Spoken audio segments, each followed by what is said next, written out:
大家好，我係鄭榮泰。我係葉希志。我係林東瑩，我係季佩立。今日我哋介紹我哋嘅 project 塑膠消消樂。而家全球塑膠污染問題越嚟越嚴重，每年產生超過4億噸嘅塑膠廢物。現行處理嘅方法都有不足嘅地方，可以話係治標唔治本。回收、焚化、堆填，一係唔夠環保，一係唔夠效率。以香港塑膠處理方法為例，政府預計於2035年每日會焚燒1710公噸嘅塑膠廢物，將會對環境帶來極大嘅破壞。咁有冇更科學嘅環保嘅方法呢？之前我見到屋企浴缸邊嘅玻璃膠發毛，唔通毛菌可以以塑膠為營養？我哋用菇類測試分解塑膠嘅能力。我哋將經常食用嘅平菇、杏鮑菇、香菇同埋金針菇嘅菌絲體同埋子實體分別煮成碎水液，並且透過煮沸碎水液嘅實驗確認有效成分為酶。之後我哋將碎水液分別同微塑膠同埋膠珠混合，等待2個禮拜，比較塑膠重量前後嘅分別，計算出塑膠嘅分解率。結果發現菌絲體整體分解率高於子實體，平菇嘅菌絲體最強，分解 PE 高達29.1%，效果最好，而平菇嘅子實體對 PE 都有17.33%嘅分解率，可見菇類的確可以分解塑膠。咁講，其實發現到分解塑膠嘅酶溶液已經係一個階段性嘅成功，但係唔知點解硬係覺得離真正嘅可持續發展概念仲係好遠。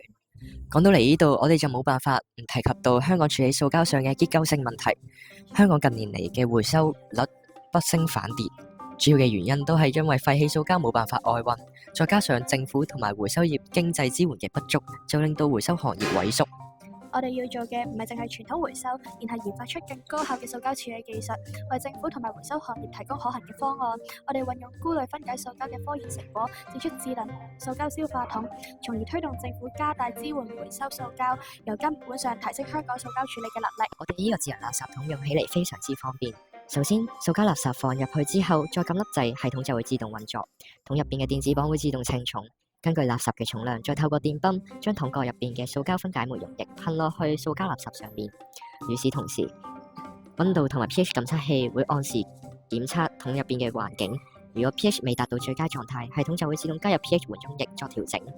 如果溫度未夠，底部嘅恒溫器亦都會自動加熱或者製冷，製造一個最適合酵素發揮作用嘅環境。同一時間，入邊嘅切割器亦都會啟動嚟切割塑膠，提高塑膠嘅表面面積與體積比。同時，亦都可以將溶液攪勻，令酵素同埋塑膠充分接觸，加快整體嘅分解速度。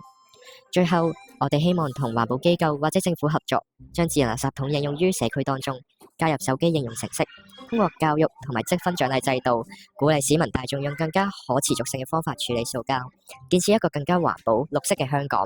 以上就係我哋嘅 project，多謝大家。